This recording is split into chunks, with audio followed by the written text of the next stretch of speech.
Spider-Man 2, one of the most anticipated games of the year. It's been in our hands for quite some time now, and I've had my hands full.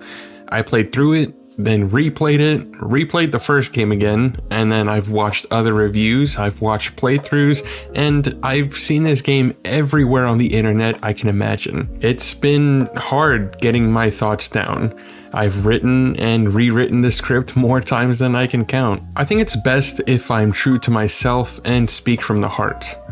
Spider-Man 2 disappointed me. Alright, look, I have to be honest. Spider-Man 2 is a good game. In fact, I'd say it's a great game, but I didn't love it as much as I wanted to. Marvel's Spider-Man is one of my favorite games. It feels like a Spider-Man game that is perfectly tailored for me. I love the world, I love the characters, the story, and the gameplay really makes you feel like, you know.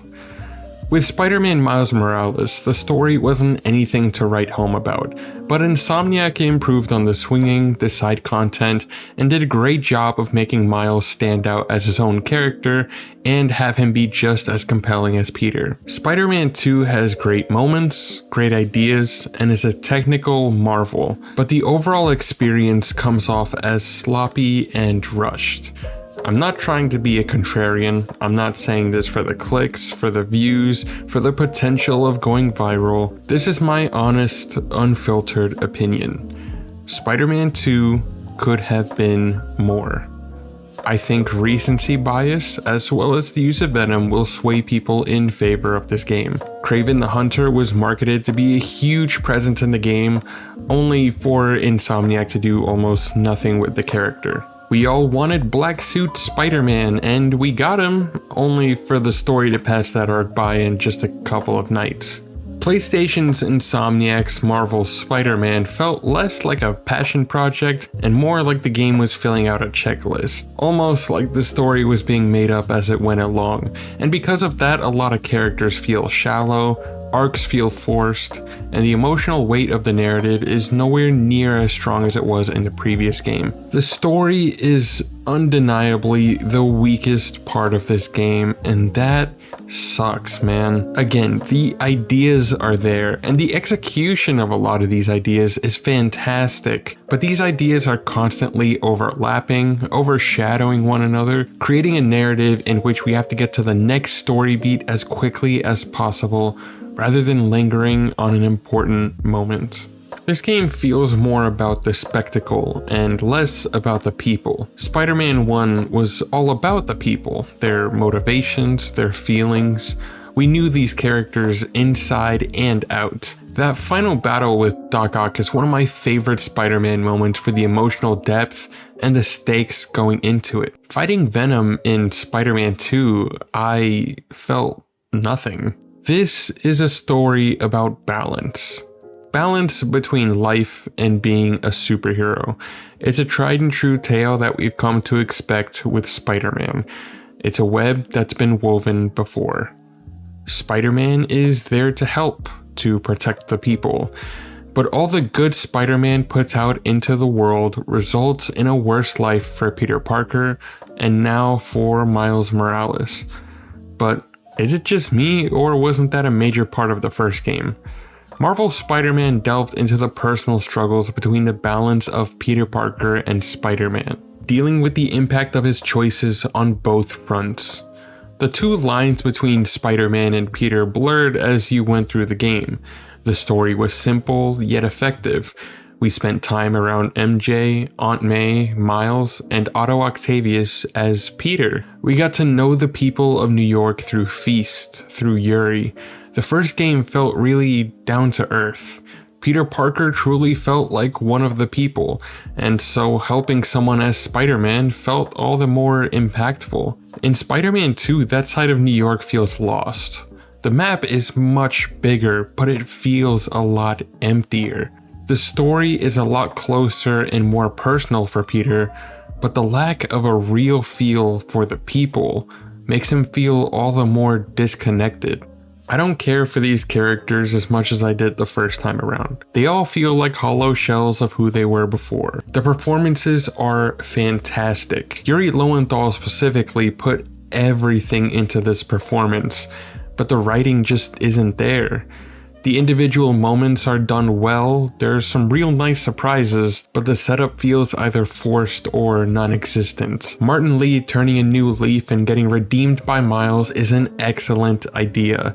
It makes sense for the character, and we really get a sense of the good that Miles can do as Spider-Man. But I felt that there was no build-up to it. The sudden hatred that Miles feels for Lee comes out of nowhere, and really feels forced. Almost like this was the only way the writers could find a way for Miles to feel involved. Miles gets pushed to the side a lot of the time, actually. He has almost nothing to do in the main story, but he gets the best side missions. The Prowler side quest isn't anything too crazy, but his relationship with Uncle Aaron was one of the more interesting parts of the game for me. And he gets the best side mission with my favorite Spider-Man villain, Mysterio. Mysterio got a lot of love and attention, and he has probably the best line in the entire game. Mysterio will always be a villain, just as Spider-Man will always be a hero.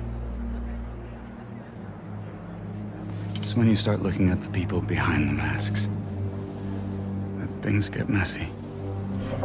And now I just kinda wish Mysterio was the main villain, but oh well. The game struggles to balance its villains, with both Kraven and Venom getting what only feels like a few minutes of screen time. Kraven being the one with the shorter end of the stick. His development throughout the game is very minimal, and it feels like I didn't get a true feel for the character until it was too late for him. Meanwhile, Harry Osborn got a ton of attention and time, so that his story eventually culminating into the Venom arc feels impactful. It makes sense why Venom is the way he is, and I can truly say that this adaptation of the character is one that I can get behind. This is the first time I've experienced a Venom that really felt like a person, not a crazy villain or a cartoon character. I just think that by the time Venom does come into the game, it's too little too late. Venom was rushed, Kraven was rushed, and Black Suit Spider-Man was rushed.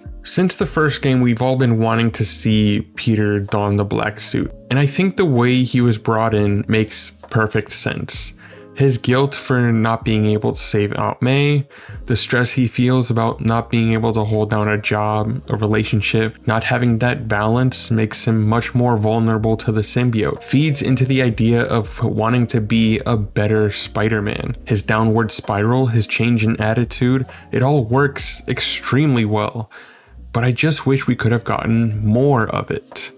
Right when this symbiote arc starts to get interesting, it's over within the next couple of missions. There's a clear love and care put into the narrative, the characters, into every web, every symbiote, but Spider-Man 2 is just rushed. Perhaps there were too many ideas on display, too much potential, too many characters. Sequels don't always have to go bigger to be better. Marvel's Spider-Man 2 could have kept the bigger world, the enhanced combat and traversal, but just had a story that focused on Peter, Miles, and either Kraven or Venom, not both. But just one villain would be enough. Scale back on the ideas and give the story room to breathe. Anyway, I just wanted to share my what feels like an unpopular opinion regarding Spider-Man 2. Let me know how you feel about the game in the comments down below, and I'll see you all next time.